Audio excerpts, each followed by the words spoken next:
Hello viewers, welcome back to the Nürburgring. Another great race in store for us because we've got some really good competition in our class this time around. Now, last round we won it quite convincingly. It was a great race. Therefore, we are top of the championship standings. Our preparation's not been ideal because in practice we had a couple of incidents, lots of red flags, including this one. Yeah, as I was heading around onto the Nordschleife on a practice lap, suddenly we had to get onto the anchors because there was a Porsche in the wall. The barrier was sticking out into the circuit, there were bits flying everywhere, and then just in front of that on the left hand side, there was a car parked up on its side. So a rather crazy moment, which I had captured here. Fortunately we get through unscathed, hopefully everyone was okay in that incident. But moving into qualifying, as ever, Mr. Manuel Metzger into the car, and as you can probably tell, conditions were not exactly optimal. This was the beginning of our strong battles with other GT4 machinery, including this Aston Martin and another one here. Now this lap for Manny was not absolutely perfect because there was so much traffic, over 140 cars trying to set their qualifying lap at the same time, and you can see the frustration as we come through the final corner, Manny just getting checked up there. However, despite the very busy lap, Manny was still able to set an 8 minutes 42.9. After all of that, we are third on the grid. That gives us a lot of work to do, and it's going to be me starting the race, which is always exciting. Did you know that camels have two sets of eyelids? One of them is transparent for sandstorms. Yes, I knew it. Of course you knew. There's no fact that Misha doesn't know about animals, but moving onto the grid, we have the Aston Martin in front of us. Likewise, the Toyota Supra.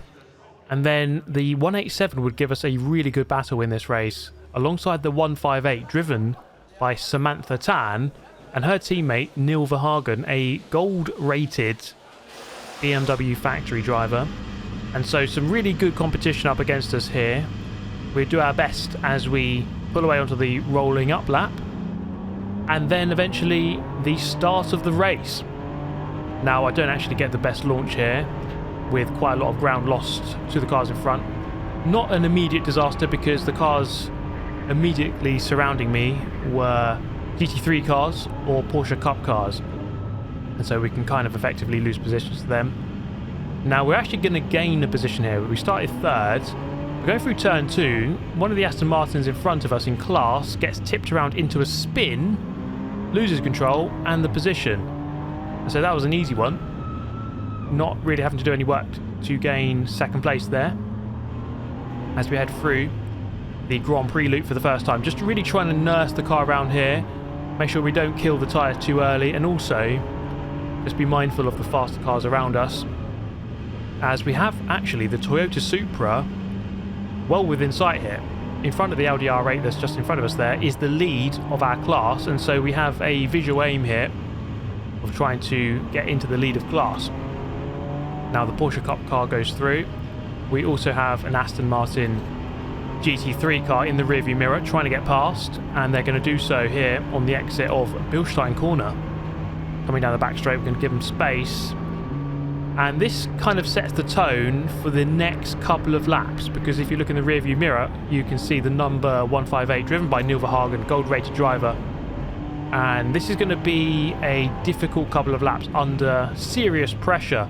Not from one car, but from two. The 187 also in very close contention, and so we're going to have to really push here and make sure we can stay ahead of these two.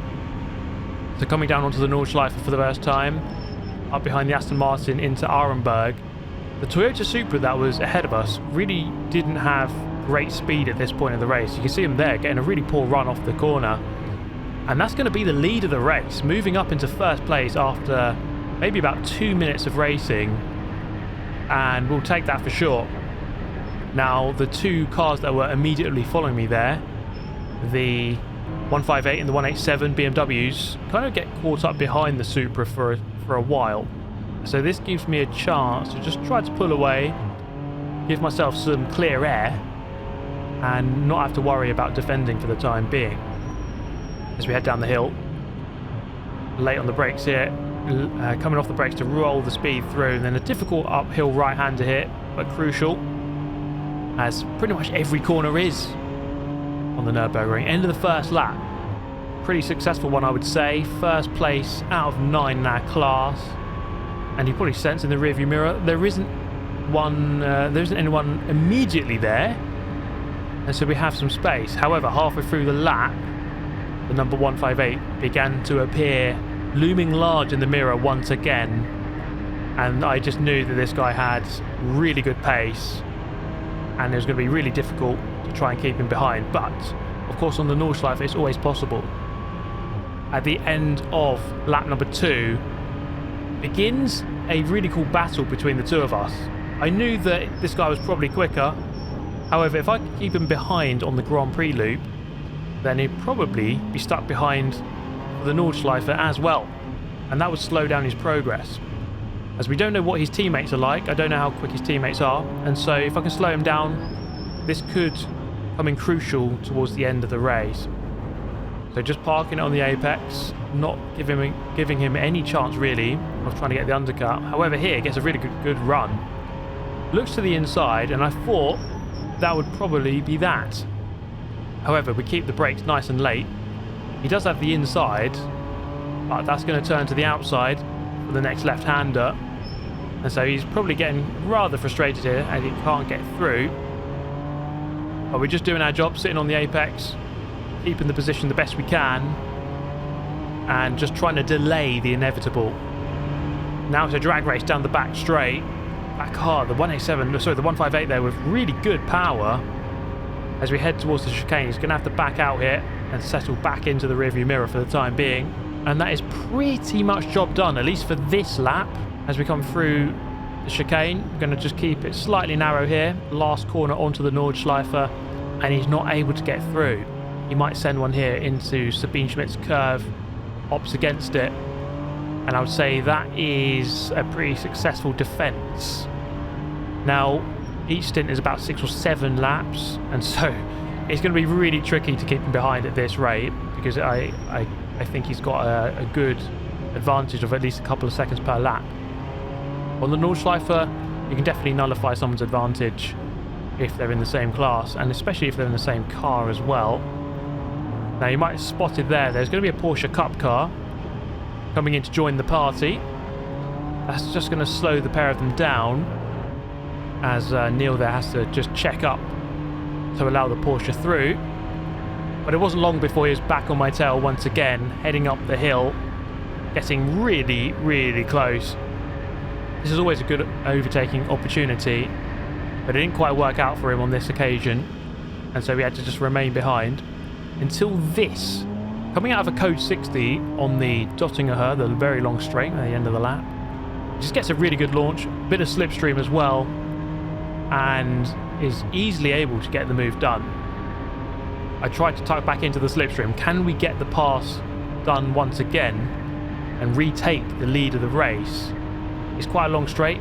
It could be possible, but I think on this occasion it's not going to be. 158 there with just really good power, and even with the slipstream, I'm not able to really get as close as I'd like. And so begins a lap or so of watching this guy disappear into the distance.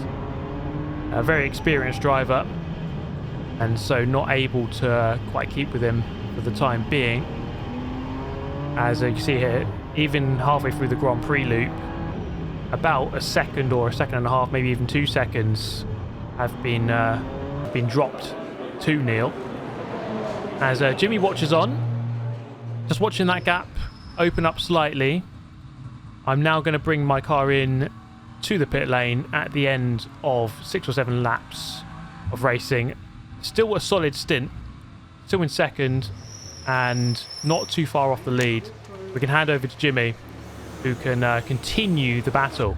And as he pulls out from the pit lane, back onto the racetrack, he had some clear air, at least for the time being. Now, our pit stops don't have to be done on exactly the same laps as everyone else. And so Samantha Tan was getting ready in the 158 to take over from Neil. And this was 1 lap later than us. And so as Neil pulls in and they change over, I think their pit stop was slightly longer than ours, which would actually help them later on in the race. And back on board with Jimmy, we can see Samantha there exiting the pit lane, only a couple of seconds in front. So really close actually between the two of us once again. So Jimmy has actually gained this time back, partly with amazing driving, partly with the different strategy in the pit lane. And so we can actually retake the lead here in this second stint. Now, when you come out of the pit lane, you do have to kind of take it slightly easy on your tyres, just make sure you don't overcook them too early.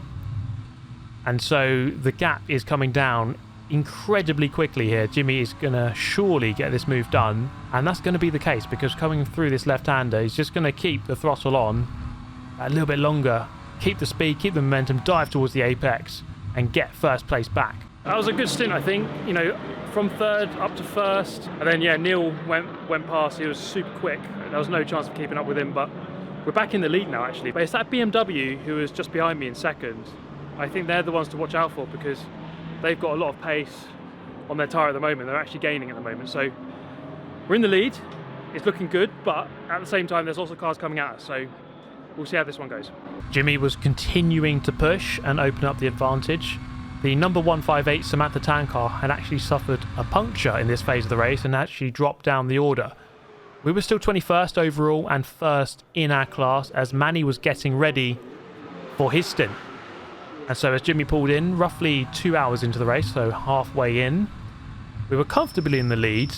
However, with later pit stops, we would actually have to lose a bit of time later on in the race. And so this was quite a crucial one for Manny to continue to extend the advantage we had, knowing that we would lose some time in the pit lane later on.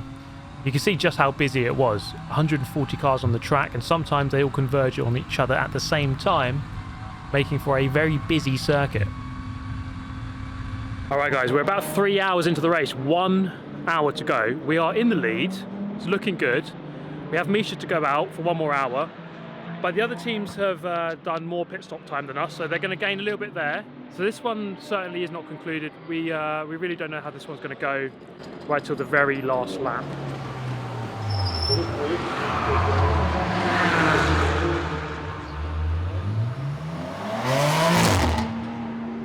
Yeah, so we're about a minute behind at the moment, but the other team is yet to take their pit stop. It's going to be really close. I don't know how long their pit stop's going to be, and then there's about 2 more laps after that. So let's just see what their pit stop's like.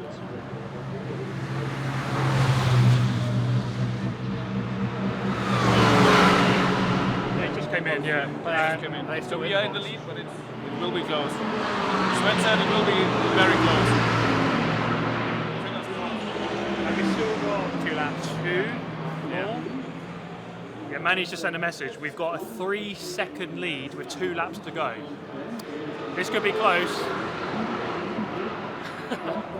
This was indeed about to be very close, as now we have the number 187 BMW for very close company. This car was shadowing me in my first stint by about 5 to 10 seconds behind. I could always see them in the rearview mirror, but they were never quite this close to me. Misha is going to have to deal with this pressure for another lap and a half until the end of the race to try to keep the lead and the race win. Is it going to be possible? As now a Porsche Cup car comes into the party to split the two of us into the high-speed left-hander of Mutt curve. Now, we weren't quite sure exactly what was going on because the signal back in the garage wasn't the best on that part of the track. A bit later on, the signal was clear that the 187 was very much all over us and that it was going to be an incredibly hard fight to keep them behind. This would be our second race win in a row to start off the season, which would be amazing, but it's not going to be easy at all. Now, heading through here, behind the Dacia Logan, heading into a double wave yellow zone, and then a code 60, obviously no overtaking here. Now we're going to have to fast forward it slightly to the green flag because this is where we have a contentious moment. Bit of contact between the two of us there on the exit actually. And as we head into ice curve, Dacia Logan taking the racing line. Misha not sure which side to go. Opts to go to the right. Not quite the right decision, as then the 187 goes through on the left-hand side and we surrender the lead of the race with just over 1 lap left to go. And that unfortunately sealed our fate. The 187 was very quick, extended its advantage, and we weren't able to catch up from there. So it was going to be a second place. They were quick. Yeah, it's a shame.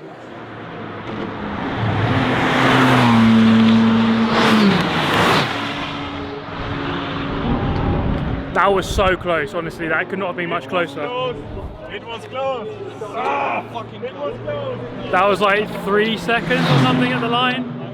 P2, guys. Good point, good job. Luckily the camera didn't work, which is always good for me. Like, okay. Oh, you didn't see it? No, you don't see stuff. Yeah, so what happened when you went past? Because Dacia was in front of us. Yeah. I went to go past him on the right, and he pushed me on the grass, so I was like full sideways on the grass. Yeah, and he went on the left past him. Shit, okay. And then he was gone. Yeah. And then it was like, yeah, gap was 9 seconds, and I closed it to 3 seconds because Yeah. he was like out of fuel or something. But it was like, they had fuel issues, yeah. yeah, it was. That's but frustrating, tires but- were just like non-existent. It's still a good race. So yeah, after all that, it's a P2, still a great result, but it's, you know, it's a bit frustrating to be so close to the race win. Could have been 2 out of 2, but we're going to be top of the championship still. And looking ahead to the 24, things are looking good. I think our team, our car, our prep is top tier. So guys, I hope you enjoyed this one. Thank you so much for watching. As ever, I'll see you next time. Goodbye.